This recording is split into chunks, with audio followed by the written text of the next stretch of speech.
Hello, everybody, and welcome to the New Education Show. This is a show where you can get a new education, something that you won't be able to find in any school, indoctrinating system, and so on. Something that's actually worthwhile and very, very real. So here we have Wendy, who homeschools her kids with the new education type of thing. And so we'll get a little update from her and see where things are at. Hey, everybody. Hey, thanks for having us on. Sorry about last week. We were waiting on a link and didn't get one. So we found that very unique because we've been getting the links and emails. So it's something that sometimes I explain to the children. This is the cause and effect here, and I tell them that was very unusual. And so it always ties into certain things where let me give an example. So this is how I kind of tied it into them. I'm like, we're sitting here waiting. We've tried to search in the Zoom, but you can't search for a Zoom meeting that's happening that we've found in the app. So I'm going, well, we're just waiting. And then I said to the kids, sometimes, as you've noticed, things have happened, right? And there's things that have happened that I usually bring up to the kids, and I'll say, wasn't that very unique? That, just interceptions in a sense. Maybe I should use the word glitches in the matrix. Not really, that implies certain things, that idea. But the idea is that something that didn't go as per usual that has been happening. So that's why this time I was like, let's be on standby and make sure that we just keep messaging and try to get a link to come through Messenger rather than wait through the email, because it wasn't even in spam. So when those things happen, I usually try to help the children identify. Sometimes these things happen. It's so unseen. It's so, but it's unseen and unique when things, that when you expect those emails to come in Gmail, and boom, the email comes in. And then here we were last week, and, and so I tell them if you want to use the idea of reasons or whatnot, it could be that. So, other ideas too as well. So last week we were just on standby and we didn't get through into that call. So we apologize for that, but we were on standby. So the update that we have going on this week is last week we were working on all of the insects that are in our vegetable garden. So if nothing's eating your garden, then your garden isn't part of the ecosystem. So we worked quite a bit on slugs, types of all types of the insects that come and eat at your garden. So it's very interesting how much can get ruined so fast if you don't keep up with your vegetable garden and all your vegetables that you have growing, because we have so many. So we were working a lot on that last week. What was very interesting as well that we spent a day on was slugs and how they mate. So if you haven't looked up leopard slugs, I could go into all the insects names, but that's, but leopard slugs, for instance, they have both female and male organs. So the way they mate is quite interesting with a long string of mucus. So that was interesting to show the children, because we hadn't seen it before, and it was dripping down in the vegetable garden from one of the bird baths. So kind of going through a lot of insects, how fast things can go awry in the vegetable garden as far as being eaten, and a lot in our we have probably 6 different types of tomatoes, maybe 8 types of tomatoes. And if we aren't on top of that every day, a lot will have to go into compost because of how many types of slugs and insects get into the tomatoes and become unedible for us. So they go straight into the compost bin, which for us, that's a win-win either way. I mean, we're sad that we don't get to eat it or donate the vegetables, but it still gets to be put right back into our little world of our soil and our ecosystem. So last week was a bit of that. This week we've been starting on our trip from Texas all the way to Florida. So we will be pinpointing, and we pulled up quite a few of homeschool mom blogs and other moms who have blogged their experiences from taking a trip from the Texas coast to all the way to Florida, so we've been working on that. Our time is spent well, but also having a vacation that's like just leaving with the shirt on your back, kind of like that. Like I like to prepare enough as far as safety and as far as how much food to have in the car, preparation, things like that. But then also to where it's spontaneous enough to feel like we're just in the present moment. So yeah, that's what's going on with us. We hope. We don't hope. We actually don't. We don't operate within the idea of hope, faith, or belief. But what I mean is it's ideal that you guys are doing well as well. And so blessings to y'all and what y'all have going on this week. It seems like time it's just so fast. The days that just pass. Even though yes, time is the illusion. All here is. To speak on that note, how all is here, in the present, meaning all is here and now in the present moment. One of the biggest things to teach my children, it seems that all of them are getting the concept, which for the past few years I thought would be quite a challenge. Actually, it has been a challenge, but I mean for it to stick in the sense that they get it, that they internally get it, that their other four bodies and their awareness get it, and that they're able to get a bit in touch and in tune with that more so than in my case where I'm still late in my 30s going on 40s, and I'm just barely getting to where I can grasp the concept. It's challenging because you've gone through so much. I've gone through so many ideas, so much mental training, so many paths, so many systems to come out of and recognize them for what they are. Children have been bringing certain experiences throughout the day or whatnot, and expressing those ideas to me about the present moment. Thank you, Wendy. Thank you. I had a question that I thought of just right now while you were mentioning all that. So kids are interesting because they're not as educated, as indoctrinated, like you just mentioned. For example, you gave the example that you're 30 going on 40 or whatever, and that you've been through a lot of experience this lifetime. And as opposed to them who are particularly young, so to speak, in their awareness this lifetime, so they haven't gone through the systems and so forth. So do you notice a difference of them being more in touch with their intuition? Because I notice as people become more educated, everything's very literal and very, just the way that it is. But have you noticed that kids, are they just more connected to this aliveness, so to speak? Yes. But yes, you're speaking. So basically what I expressed is what's happening, especially for my 8-year-old and 13-year-old going on 14, very much so is the case. What happens is that I explain to them, you're not, so for instance, like I've said before in some of these other that we've been on, I've gone through physically, so in the physical one-dimensional sense that we're speaking here, I've physically gone through what is seemingly felt like every spiritual path and religious system there is, even Taoism, Buddhism. I went through quite all of the isms. So for me, I physically went through these systems, which was very exhausting. So it's very physically exhausting. So I explained to my 8-year-old and 13-year-old that I'm going to be teaching them in these young years and guiding them through certain documentaries and certain people's stories, and even movies as well. That we do a lot of movie schooling, which, whoever's ideas that it's not so great, whatnot, I pull and I pre-watch and I pre-screen certain things where, when I want to show them something or give an idea or to show them an experience about something, I'll pull certain documentaries or movies to help portray that so they can see the experience start to finish in those docuseries, documentaries, or movies, what have you.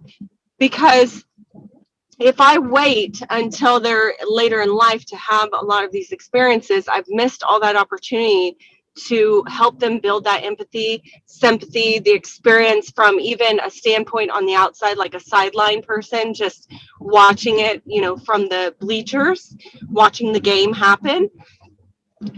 I have been guided by myself, the real guides and whatnot, and life itself, that this is the way that's most ideal for us and my children, for me to allow them the opportunity of awareness training, life itself connection, their intuition, their emotional guidance system on internally. Yes, to answer your question, all of them are displaying that ability because they don't have so much of the programmed brainwashing, government curriculum driven agendas. All of these things play such a huge part in, is the word convoluting, just very like, just definitely, it's like pounding. What's a example of what I'm saying? Usually I tell the kids, it's like adding so much flour, so much sugar, so much eggs into your batter mix, when really we just needed the core ingredients, the healthy ingredients to make a really great healthy brownie, to just, you know, to just be enough for that little sweet tooth moment that we have. We don't need, it's not that we don't need, because other people are in their journeys and their life, their lifetimes and lifespans where this is what they need or what they're going through. But for us, for our lifetime here and now, all of the flower, the government indoctrination camps and schooling and curriculums and just agenda driven based information, that's the flower. And then all the sugar is all of the brainwashed marketing, music industry, which music is incredible. Certain types of music, there's music that pulls down the awareness, you know, frequency driven. There's a lot of symbolic, subliminal programming in certain types of music. So they're teaching the children about that. So, and then you've got too many eggs in the batter. It's just like all this in that bowl, that it's best when, you know, they're not going to, basically the children aren't going to have a full bowl of batter with unmeasured ingredients going on. They're going to get just enough of the right ingredients, of a little bit of cocoa, a very, very natural cocoa with a little bit of almond butter or peanut butter, you know, and keeping it really natural with maybe some grain-based granola, hemp seed, flaxseed, getting that into that brownie, but the sweet tooth is there, and then you need a little agent. They're getting like little pieces of their batter, but it's going to be enough, but it's not going to have all of that extra inside it. It's just too much. It's all of what I had that I don't desire to raise them to go through, because, and that's the thing too, I tell the children, which I've mentioned before, they have the opportunity when they get older to go into the government-based schooling systems. They can go into trade schools and, you know, colleges when they get older. That's at their discretion.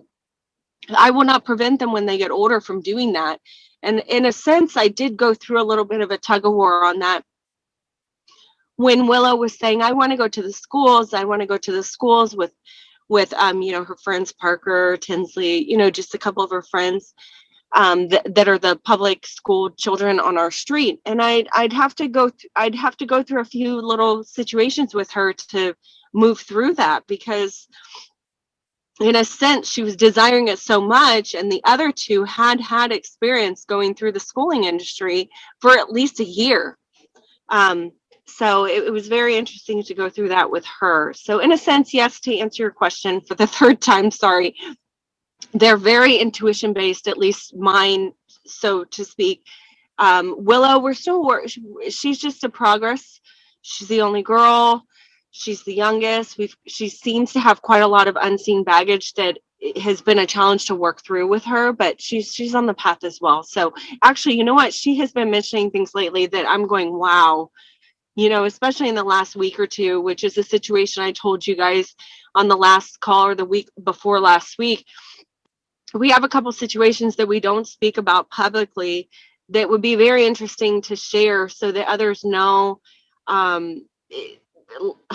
not that it can be done or it can be overcome, but in the sense that we also deal with way more that's unseen that most don't know we deal with in the home environment, not deal with, that we are part of and that we live within. So due to that, in the last few weeks, I've been seeing quite a lot of her saying some very unique intuition-based things, very off the cuff things that I hadn't heard her say before. So I know she's got quite a lot going on that that she'll be displaying probably more verbally in the next year or so.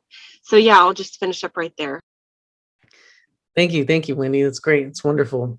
I wanted to add, just to relate a little bit, my cousin had a child recently, and the child has since grown up, etc. In that sense, and it's funny the way that she acts. She walks with her hands behind her back, and I get this impression about her that she's really for what I'll reference, ancient. She'd been around a few probably eons or so, because she walks around like she already knows the deal. She knows what's going on. So it's a lot of unseen, subliminal, or subconscious sort of deals going on also too, like you said. And so thank you. That is very interesting. And there are some children, that's very interesting that you've been able to notice that as well. You might even have a knowing about it. I express to the children quite a lot. You know, it's a knowing. It's not like you need to convince yourself and you need to believe it because you need to believe it, or I don't believe that. That comes down to like this one-dimensional, literal feeling-based stuff going on there. What I express to the children is you are going to know. Like when you are trying to decide intuition-based or working with your unseen bodies and your awareness, something that we cannot have, we do not have words for. It is a knowing. It is like a gorilla beating its chest. You know, you don't need to sit there and think about it 50 different ways and, process it 10 different ways. You know something, that is when you know. It's not going to require a belief thing.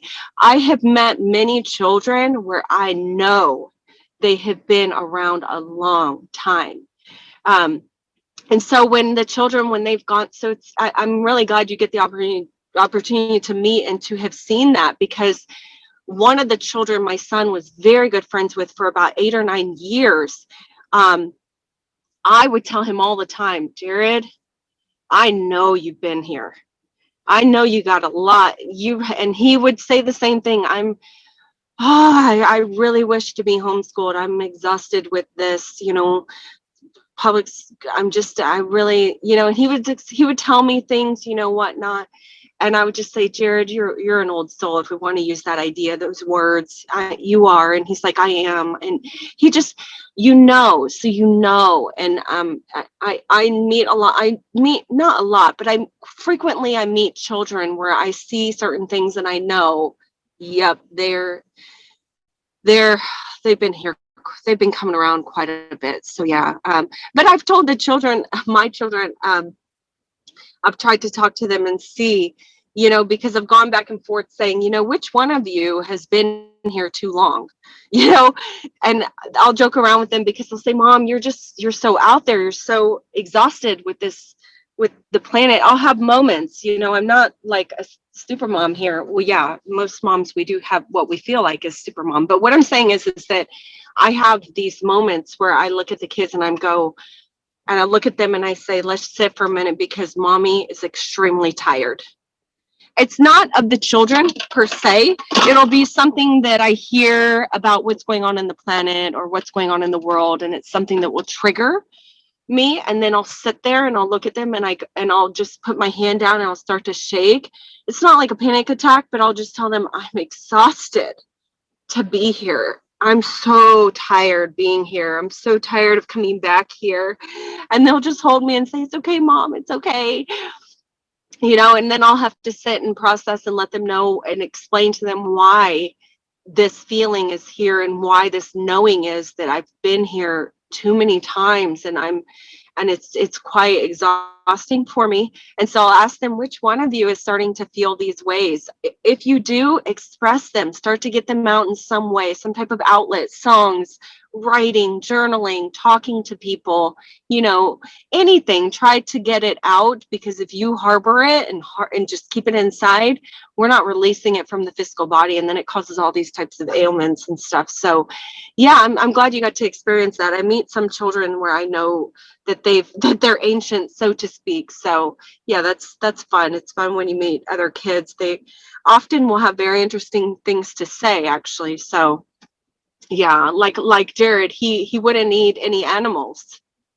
He wouldn't eat animals. I think he actually was the reason why we went down the veganism path for 2 years.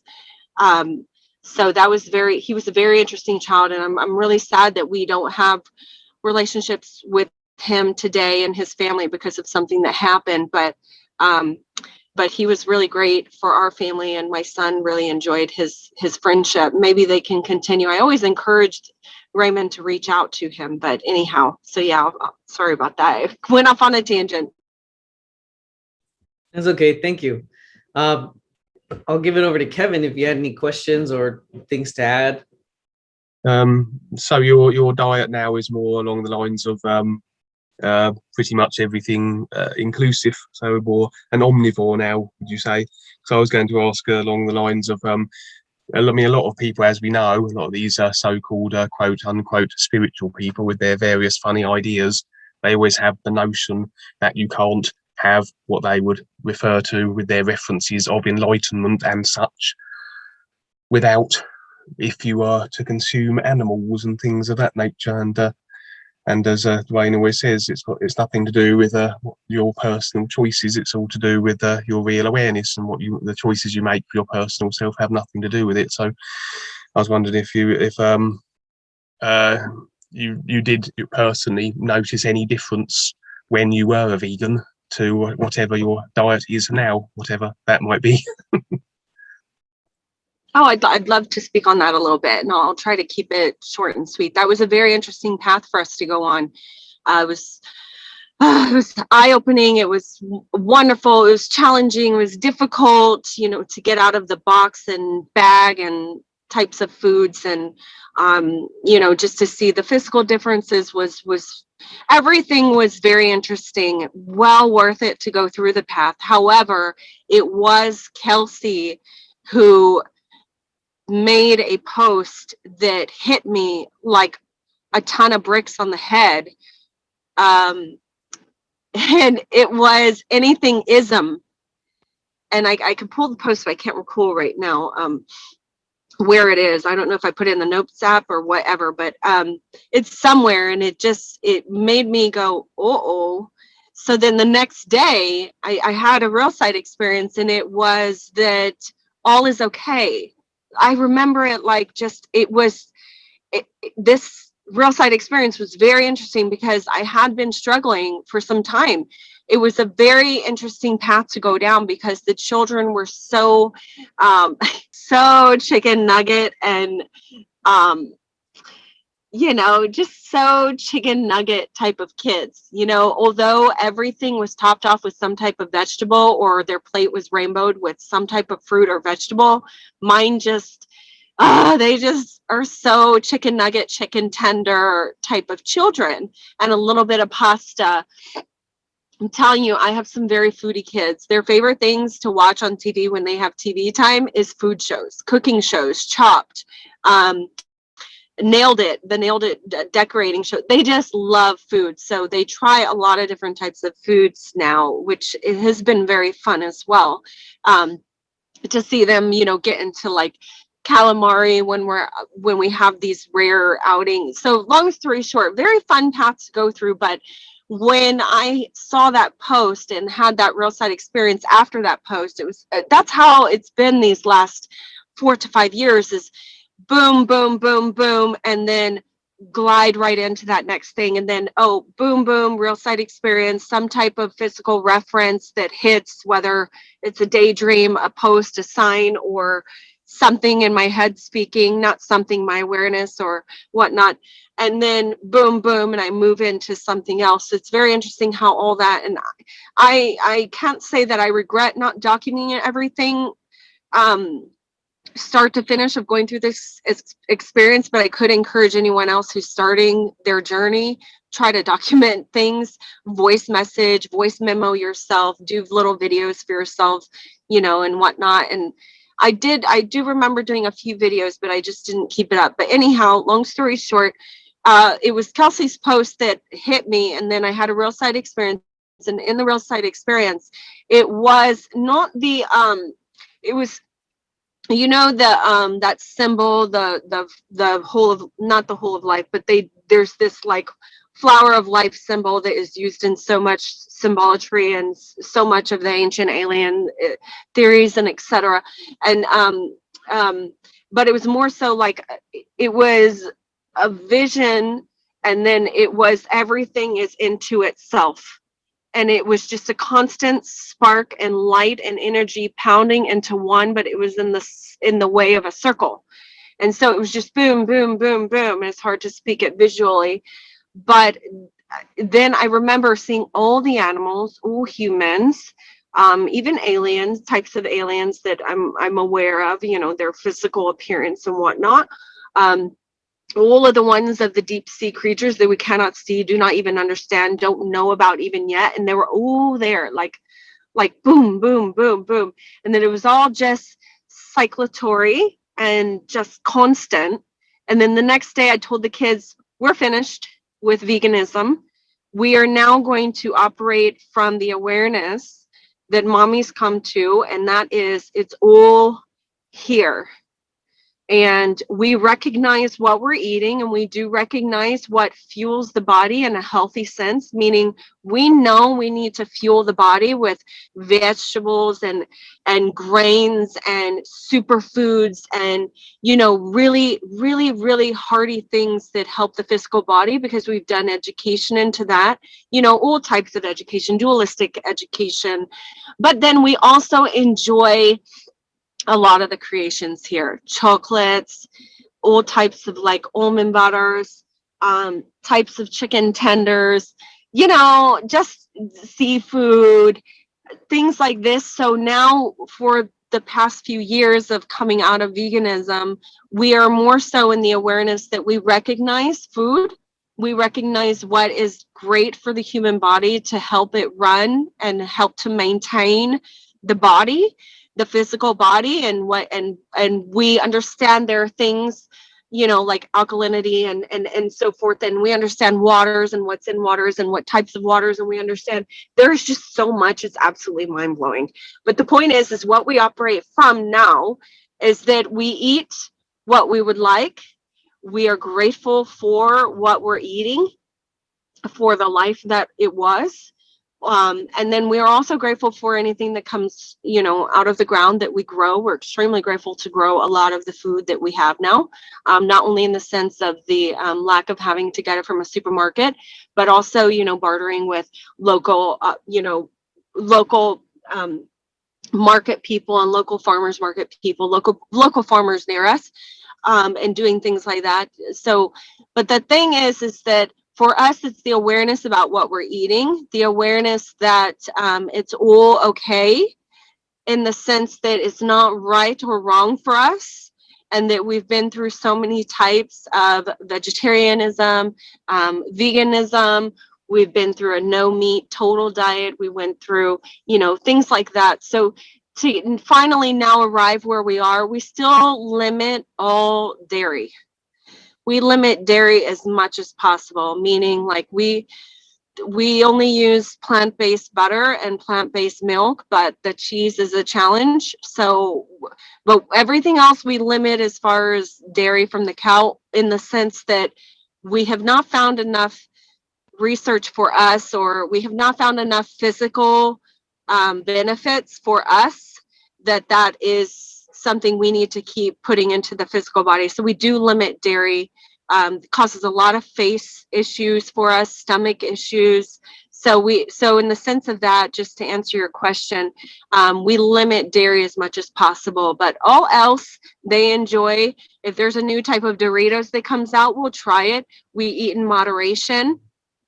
We really try to keep a colorful palette throughout the day and snack on specific things that are high in, high antioxidants, like blueberries, raspberries, nuts, almonds, cashews. So it's in the sense of moderation, but we recognize food, we're grateful. And all of those ideas combined, it becomes quite a challenge because many people want to get wrapped up in the right or wrong of it all. When in the sense for us coming through so many paths, we see it now as it is what it is. It's just an isness, all the food here, and that it's never ending creation of food. I mean, literally squidding pasta. I mean, we're talking black pasta from squid. So there's so many things being created from so many types of animals, from so many types of vegetables, it's incredible, all the food creations. So it'd be quite limiting for me to have kept the children and myself on a veganistic idea, because veganism comes down to an idea. When you get into the depths that we did, no one truly, and here, I know this is going on YouTube, but our idea is that veganism isn't real in the sense that it can be achieved 100%. So the idea is flawed in itself, and it's a challenge for anyone living on this planet to be 100% vegan based off the idea given for what veganism is. So it is an idea that many people will go through and that many people do live within, and that is their path and their journey, and people can do what they'd like. So for us, we were fortunate to move to move out of that path and to be consuming. We don't have a lifestyle where we kill what we eat. So our meaning, we consume what's in our nearest area, because we still live we do not live in a lifestyle or environment like that. But we do understand that lifestyle, and we do have a lot of sympathy for it and understand, that type of consumption. So I know I went off on a tangent. Ideally, I've said enough, but it's probably not everything of what we've gone through, but it wraps it up in a sense that the children are being raised to understand that the physical body is something to be maintained. We operate from within the body. We are not this body itself. This is one of the biggest things I raise them about, that they are operating barely all of themselves, because the full awareness is not able to be operated from just in this physical body. It's too much energy. It's too much of life. So we operate partly inside this body. It's like getting in a car and driving the car, right? So the physical body needs to be maintained in a healthy way of eating, in moderation, and doing the physical activity and taking care of it, and, making sure that you're doing things to, and then also having the recognition, hey, that was a really great bowl of bacon macaroni, gosh, that was great, but I'm not going to go eat the whole pot. You eat it in moderation, you recognize it for what it is, and then you take care of it either that day or the next day in some type of physical activity, and you stay on top of it. So yeah, I'll park it right there.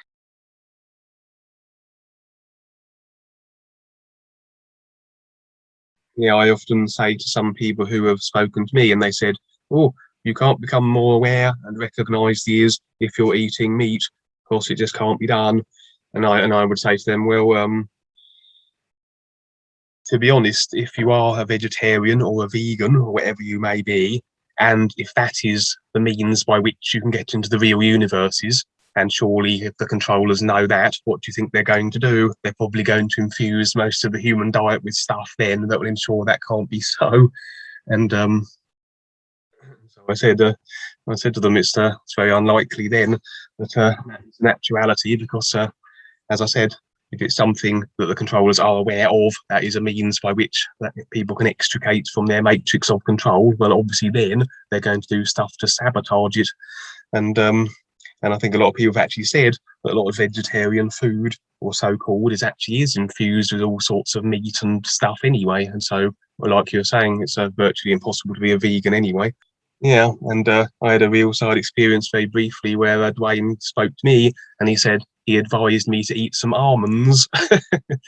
So a lot of times the guides and Duane and other various aware individuals will feature on the real side and give us dietary advice. Although Duane has also said that the most unhealthiest person in the world can still become completely aware, because as you were saying, what happens with the physical body has nothing to do with the real awareness. It's just a vehicle for which we utilize in creation to go through creation and our process. And I must say, my personal diet is actually very poor, and a lot of people have said, "Oh, do I need to perhaps stop eating this or eating that to have real side experiences? You know, do I need to fast before I go to bed? Do I need to eat this, do that, and such?" And I said, well, I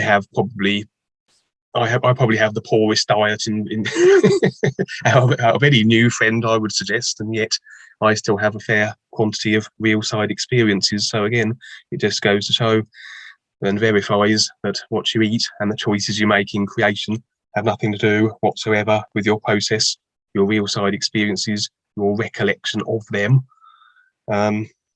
Although certain factors can affect your recollection, I suppose, because you are obviously, if you compromise your physical vehicle and the memory facilities of it in any way, obviously that's going to have an effect. But Duane always said, what causes more of a distortion, what keeps people in creation more so, is not necessarily the choices that they make, but the ideas they encapsulate around it and the emotional ideas they incorporate into it.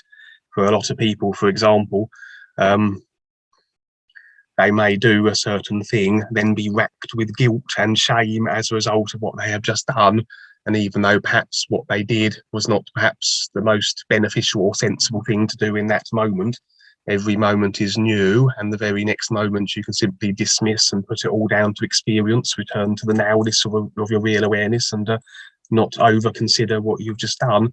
But a lot of people will do something, wrap it in emotional guilt, and then be wrapped in guilt and shame and concern and emotional worry for months and months and months. And then, of course, then the experience becomes emotionally charged, and that goes into the subconscious, and that can actually be far more of a tap lining effect than it would have been had you simply had the experience, filed it away, and then forgot all about it. Spot on, very spot on. Yeah, so a lot of these vegetarians are very guilt-ridden about even the prospect of eating meat, and I've been through a lot of funny diets myself in the past. I was a vegetarian. I found that very boring. I tried being a raw food vegan, and I almost died of starvation.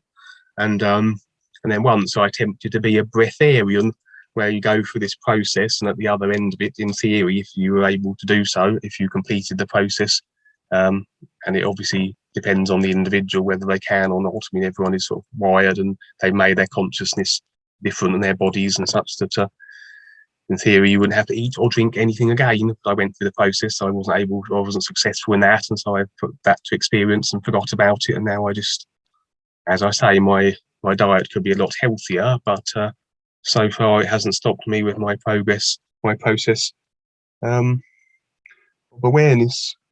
But yes, as I said, the most important thing is not the experiences themselves, but the considerations and the emotional baggage we attach to it.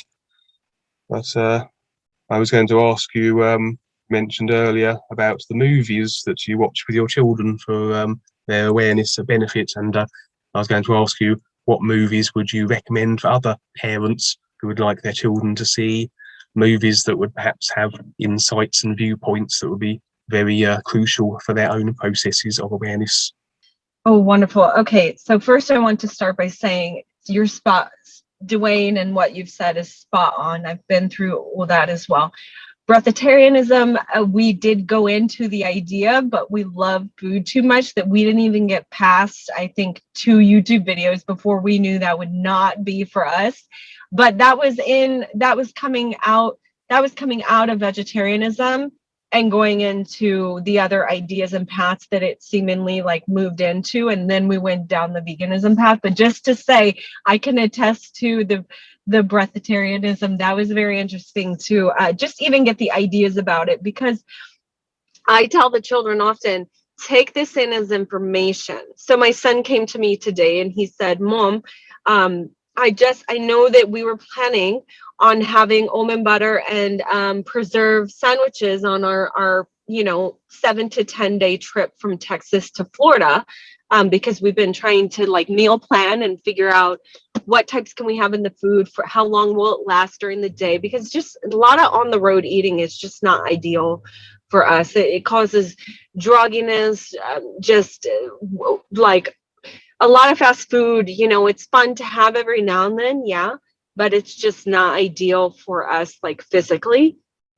So he came to me and he goes, Mom, I saw this video about the new movie that came out, Space Jam, and apparently they have this idea that passed down from one team to another about peanut butter and jelly sandwiches.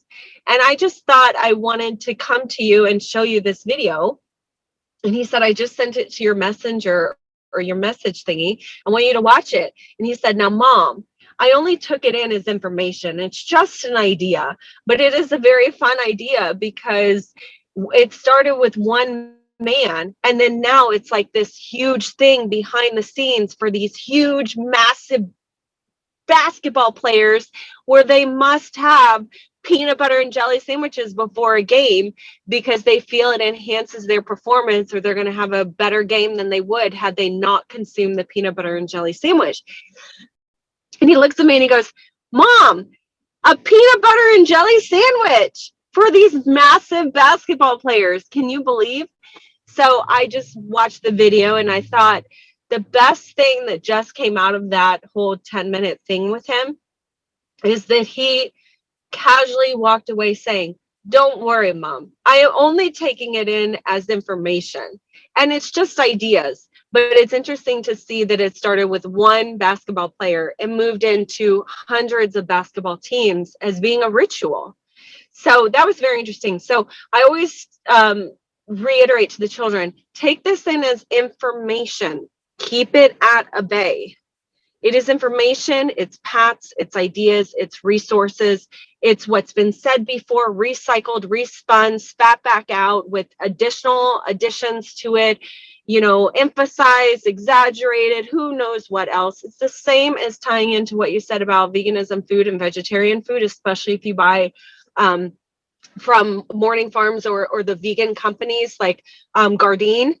So when we began to go through that path of vegetarianism, veganism, we realized, whoa, these companies that are apparently supporting veganism, vegetarianism aren't quite at all. It's really money-based. But anyhow, at that point, when we began to research what's actually in these products and that they don't actually have to tell you every single ingredient, that was interesting as well.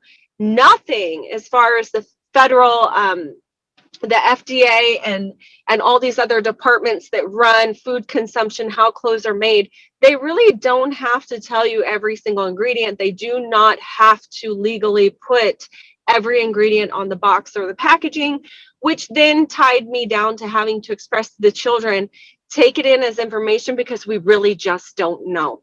We were not there start to finish of the making it or creation of this product. So even though it says 100% this or 100% that, we really do not know. So what's ideal is that you grow up understanding there could be mystery ingredients. There could be things that we don't understand of why something is bothering us physically. And we've looked at all the ingredients and we don't see one that ties in with the other, what have you.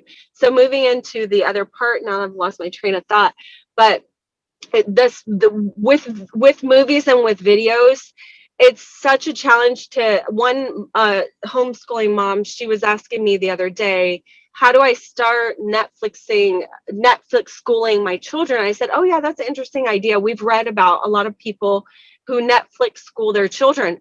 I said, but I don't stay in one specific restriction anymore because if I restrict the children to one platform, I'm not allowing for growth in all the other platforms of just life leading us. Because some days we'll wake up and we do an entire shark day and we learn about sharks and whales and how they communicate and they have culture and, how long they've been around. And how deep and massive everything goes. And anyway, on a tangent.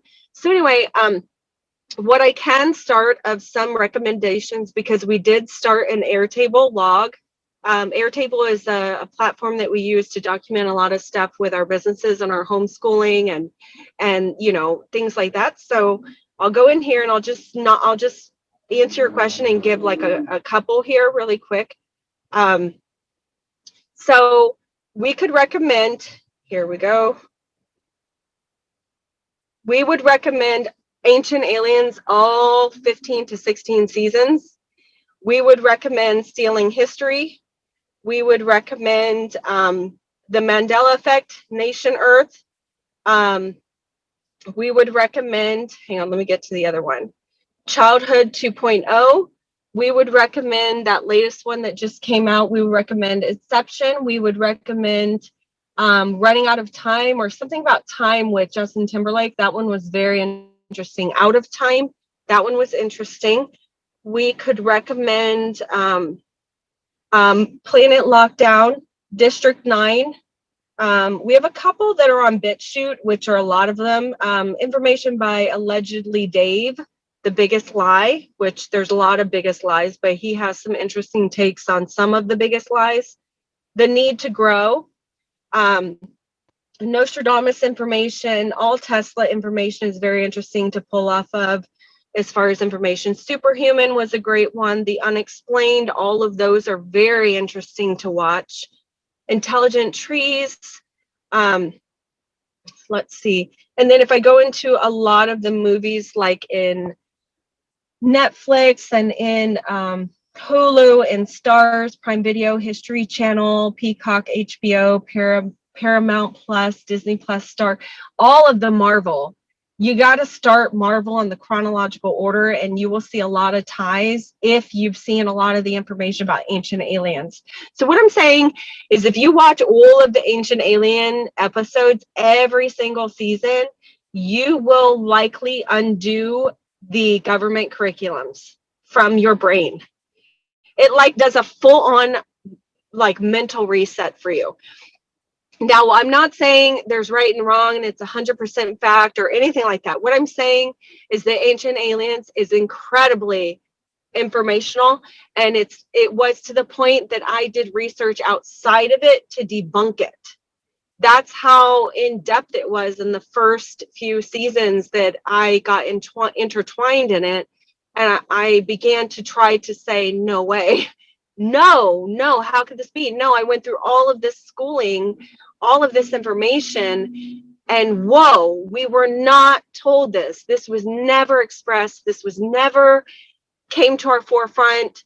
You know, why is this person being, you know, amplified as being Caucasian, but they were in fact African American? Why is this way? Why were we told this about the Egyptians? Why is, you know, it just took me down this like nonstop tumbling down this hill, and it was very fun tumbling at the end when I look back, because it was like a puzzle that you're sitting at forever and you're going piece by piece with this puzzle. It's aggravating, it's fun, it's challenging, it's interesting. So I would say Ancient Aliens, then move into a lot of the Marvel movies, because yeah, I know it's a franchise, but the thing is that if you watch it intensively, you will learn quite a lot from the entire Marvel and even DC, from the timelines, even down to Loki, WandaVision, even into like all of it. If you can pull and understand and see behind what they're saying, but actually what they're saying, but that they're trying to fool you by saying, so they try to play it off as just entertainment. It's all this just big show for us. But if you can see behind the scenes, all of that is very good information. There was another one that we could recommend, which was called Infinite. That was fun to watch. So I think I've said quite a lot now that is a lot of information. It's endless. We have watched, I'd say, over 1,000 programs, documentaries. Earthing is one of the top documentaries we could have you even Google. The Need to Grow is extremely paramount. Child 2.0 is very, very great. Superhuman is great. So it's like a hand-in-hand thing. We like to watch a lot that have to do with these entertainment ideas of it being like a franchise and in Hollywood, yada yadas. But then we also like to take in all of the stuff that's being accounted for by you know, humans making docuseries or documentaries and things like that. So ideally that was enough to start out with, but we did start this like little log to start documenting, because as Willow gets older, some of these I pre-screened for my 8 and 13-year-old, but she's not part of watching it yet, because it's just, I have to gauge certain things with the children, and then little bits at a time. Like some things are just for Raymond right now, some things are just for Jeffrey, and then most of it right now I'm not quite putting in front of Willow just yet. So it's a child by child thing. So, but there's a lot out there. If you you know, let's see, a lot of the information about germ theory is very interesting. Placebo effect, and everything is just super interesting that we watch and take into account. And we're just like, oh gosh, I could give you probably a couple hundred more recommendations, but I think that was quite a lot for right now. Thank you for asking, Kevin. Okay, and Jeremy, do you have anything else to add or to ask or anything? Other than just to recommend that, because this is going to go online, that anybody who sees this also to look into germ theory. There is a lot of interesting information regarding this theory and so on. So it's an interesting topic for sure. Very, very interesting. We actually bought a book that we're not even one set of 100 pages in, meaning we consider 100 pages one chapter, but we are not even 100 pages in. It's a lot to process, but we could recommend this book very much. And it's called The Ultimate, let me get the exact name so I don't unquote, because there's a couple books that kind of sound the same, or it's got this blue cover on it. And we could also recommend The Hidden Life of Trees, Secret Life of Plants, Goodbye Germ Theory, What Really Makes You Ill. That's the one that was, I think, like a $40 book for us, but we try to spend on what we know we need, and we support the author, and whatnot. But I did try to look for it where it wasn't $40, because we are a bit frugal, especially with like spending on stuff. But anyhow, What Really Makes You Ill, Why Everything You Thought You Knew About Disease Is Wrong. Well, we had a whole debate in the house about, in the title it says that you knew it was wrong. Still, we disregard that because of the information that David Parker brings to the plate in this book. So that's been a very fun book to kind of tackle with the kids, but we're going very slowly. It's like literally we go very slowly with it. Seed to Seed, Secret Lives of Colors, Secret Life of Tree and Plants, Secret Life of Plants. All of those were really intense to start out with the children, because all of that is right around us every day. And we are not taught when we're young how paramount their life systems are, and how amazing that life is all of that. And it's so unspeakable. There aren't words when you actually get that information in your face. Seed to Seed, Secret Life of Trees, Secret Life of Plants, all of these books and information in there, it's mind blowing. You literally we needed like a whole week to digress, that we didn't have the type of appreciation for even the most minute, smallest tree in our yard, and even the weeds. Like when we got into the one book that we now have, which was an ebook, it was the e-PDF book about all the weeds in our yard, because I would look at the kids and say, I don't want to pull those weeds. I love those weeds. I don't want to pull it. Look how beautiful it is. It's got like this yellow bloom on it, and she's so happy blowing in the wind. I don't want to pull this whole family of weeds. And I tell the kids we're leaving those. We're only going to take out what's growing in the wrong areas, and not in the what's growing it doesn't need to grow in the vegetable gardens. Those are the weeds we're going to pull. But mommy wants to let our yard do what it does the best way we can do it, without having to micromanage it too much as far as taking away so many weeds that are, they have a point to be there. So it's really a challenge to deal with weeds and going through that whole bit with the children as well, going over at least 100 types of weeds, the medicinal properties behind a lot of these weeds that you didn't even know you're literally walking on and pulling up, and you could be saving, you know, the stems, the leaves, drying them out, even, you know, the leaves, sometimes grind them up. A lot was we've just been through a lot. It's like so much that we've been through that sometimes I tell the kids, I wish we could have like a movie start to finish to see everything we've been through start to finish, because it's incredible all that we've learned. But it was very fun. So yeah, germ theory, I agree on that one, but also the book that I just told you, what is incredible so far.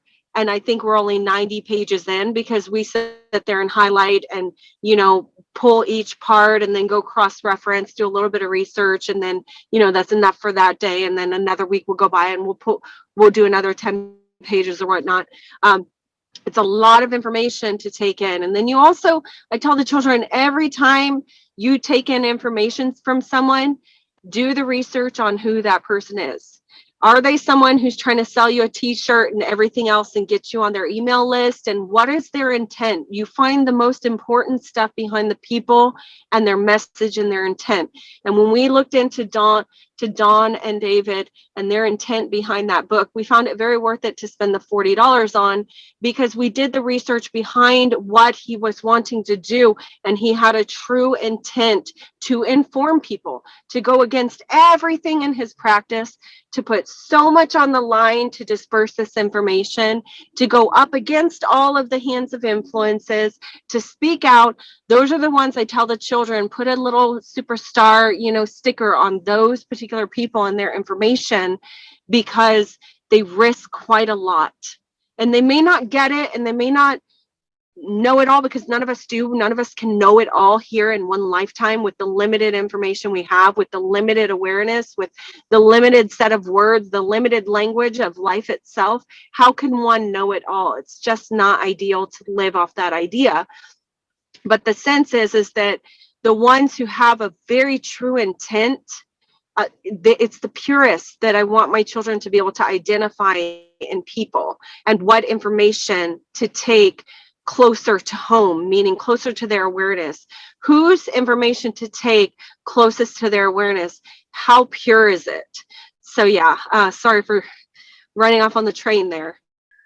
I heard a little bit about the re-evaluation of the germ theory, and I caught a few bits and snippets of information. I don't know if what I read or came to the conclusion is correct, but they seem to be suggesting that in fact no viruses actually exist outside the body, and it is along the lines of that all viruses are simply the body's response to external environmental pollution and toxins, and therefore if the viruses developed by each individual are unique to that individual's body structure in response to these environmental pollutants and toxins, then these viruses cannot exist outside of their body. And so therefore the whole premise of vaccinating people against these viruses would in fact be destroying the body's natural immune part of its process of defense against these toxins and pollutants. So I don't know if that was correct. I don't know. So you probably researched a little more than I have, but perhaps you could illuminate me and about the re-evaluation of the germ theory, if that included the idea that viruses in fact do not exist external to the body, but are actually in fact the body's automatic response to external pollutants and toxins, and therefore all the concern about the viruses spreading outside the body are unfounded, because the viruses cannot then exist outside of the body that produced them. I don't know if that's part of the theory. Right. So for us, it's been quite a challenge over 2 years, because of all the dualistic information we have taken in from many different resources, documentaries, studies, and etc. that we've pulled from, and internet information. What a challenge it is, because there is quite a lot of dualistic information that we literally as a family have had to say that we do not know for sure. And this is why, because for us, if creation is very interesting, because it's very challenging to wrap your mind around, even if you have a larger awareness whole bit than another does. The thing is that so many are creating, so many realities are going on, that for us, after taking in so much information, we've had to settle that we cannot say for sure that one is absolute over the other. So therefore, they both are. That is where we've had to settle this, because it was literally around the time that this whole COVID thing had spun around.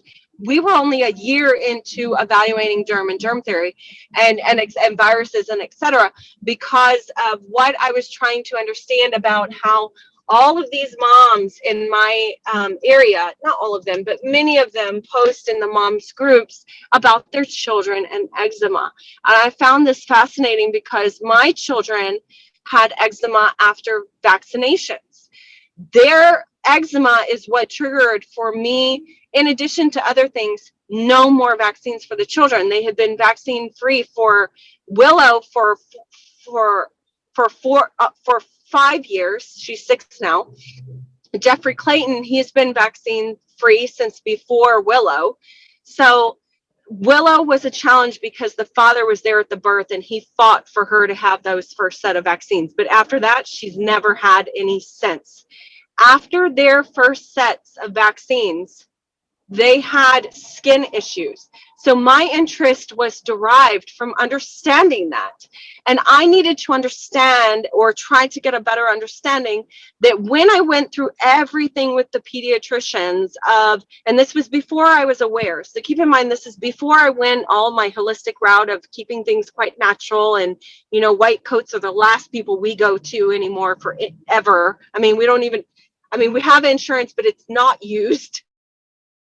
So that's how little we don't. Just point is that I needed to understand COVID. I was trying to devour and dive right into understanding eczema and the tie to vaccines, because I found that both of mine began to show all of these like head to toe coverings of eczema. And I would see it was a common thread in these mom groups that so many were experiencing the same thing of children under 2, which I found unfortunate but fascinating, that it was such a trend but not such a big deal out here in the mainstream. Why isn't this such a big deal that so many people are dealing with these types of skin issues? So it took me down that path to try to get to a point where I could say something was definite, to where now we're at the point that nothing is definite or absolute, but that it all exists and it all could be a reality for one and not for others.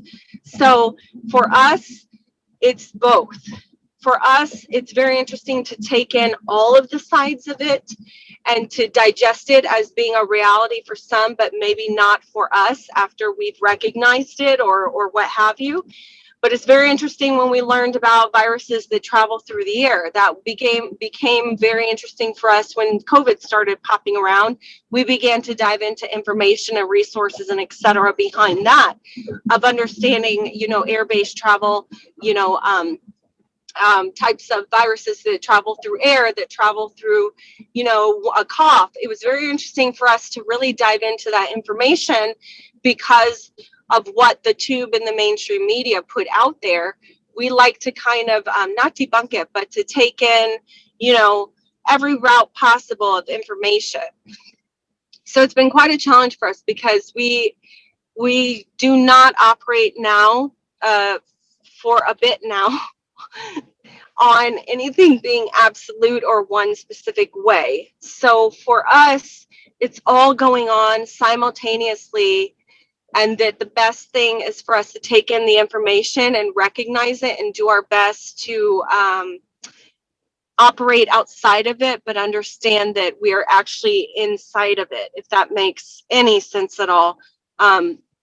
Meaning that we can take in the information that other people are experiencing it, but we will not be, because we've gone through it. It's kind of like a spiritual or religious system. We've gone through it.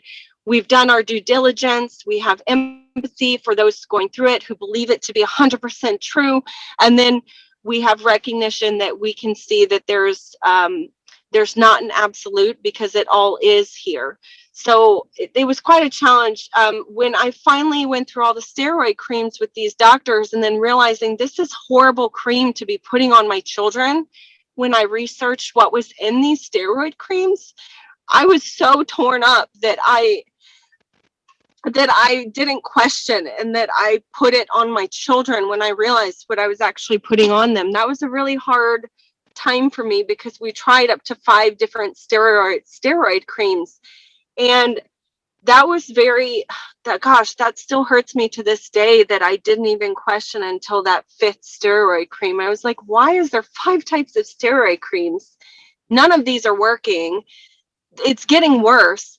I then had a nurse walk in, and she evaluated Willow, and she said, I know I'm not the nurse that's supposed to be in here, but I saw the file on the desk, and I wanted to come in and I wanted to tell you, please look up UT. And I said, what is UT? Could you tell me, like, what is UT so I can look it up? And she said, I'm really not supposed to talk about it or even tell parents to do it, but could you look up urine therapy and could you try it on her? And I said, well, I have another son at home, so I don't understand yet, but will it apply for him? You know, I was unaware then. I was grasping for straws. I was grasping for help and advice. And your child is in pain head to toe. Having them in the bath hurts them. Having them in the sun hurts them. You know, you have to keep them out of clothes. It's a really challenging thing when it's all open and exposed and it's hurting them so bad. And you want to cover it with cream and all this stuff. And it's really just not helpful, actually. So minus what other people are going through, it might be helpful for their child, for their experience. Okay, so be it. But for us, it was not. We tried urine therapy and both of them cleared up. Both of them, their eczema was cleared up within 6 months. And I have yet to see a spot of eczema return. Now, their urine therapy was done with their own urine. And I would have to collect in specific ways from Willow, which was a challenge. Even sometimes I would wring out her diaper, which could sound whatever, but when you're a desperate parent, most parents will try anything. So I would collect her urine and apply it on a cloth and then apply it to her skin. And it was done throughout the day. Same thing with Jeffrey Clayton. And both of them, their eczema, within one or the other, it was 4 to 6 months of clearing up for both of them. And they have not had a spot or reoccurrence of eczema since then. So a lot of stuff was derived from trying to understand what that was, how that came about. Was it just urine therapy? What was unseen going on there? Still to this day, I'm okay with it just being what it was. We went through it. It helped in my waking up journey to stop getting them injected with things. It's not my body, first of all. That is their body. And I have already come to, a whole thing with them telling them, I apologize for, they were circumcised and had vaccines. And I apologize for that. And I'll work through that with them as they get older. But I was unaware for each one of them. So it's not that I'm not going to use the word regret, but it happened. And it was not my body to make that choice, that type of invasive choice, especially to have anything shot to their body that I didn't even ask or question what was being shot up in their body. I'm still baffled to this day that I was so unaware, but it was, and it is, and it happened. And, we're here and now, right now. So they don't have anymore, and it's their body and they understand. And so when they were asking, can't we just fly to Florida? I said, if they ever require my body to be injected to get on a plane, it's a no-go. So right now we're just going to be planning things by road trip. So I'm not even going to go the whole route of even trying to figure out flight or whatnot. We're just not doing that. We're just going to be old school, and we're just going to enjoy the scenery of this planet we're on a little bit. And we're not doing that. The kids are like, nope, we won't have that either. I don't want, you know, if you could walk up to 9 out of 10 kids anyway, all of them are like, I don't want a shot. You know, 9 out of 10 are going, no, I don't want to go to the dentist and have my mouth all whacked up and stuff. So, you know, it's, I'll park it right there with that. But that was what really drove a lot of that, was trying to understand from infancy their eczema that I struggled with for, I'd say, a couple years with Jeffrey Clayton, at least 2 years with him, and over a year with Willow before it was cleared up for those two. That was a very hard time for them to go through such a challenging skin issue, literally neck to toe, even on their privates. It's very challenging for a parent and for the child itself. So, yeah. Okay then. Well, we're nearing about the hour, and so unless Jeremy has anything further to add or ask, or you perhaps want to make any further comments or closing statements, Wendy, we can, I would suggest, maybe wrap it up for this show. No, just I appreciate y'all listening, and for anyone who is on this journey, it's a long one, and just take it minute by minute. So I am grateful just to be able to share what we're going through, because it's long overdue.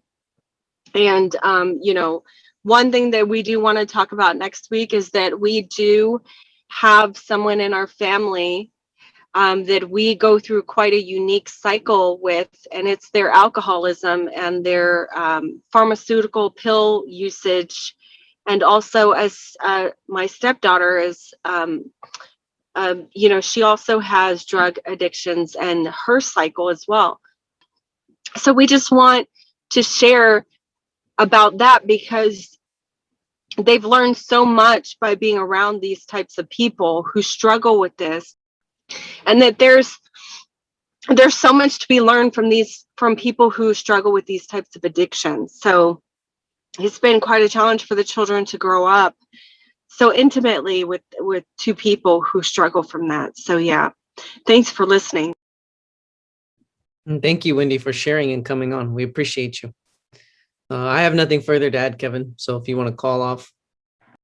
Thank you very much for attending, Wendy. And as always, you're very, very welcome. And I'm sure people will very much appreciate all that you share, because what you are speaking about is probably a lot of which they are going through too.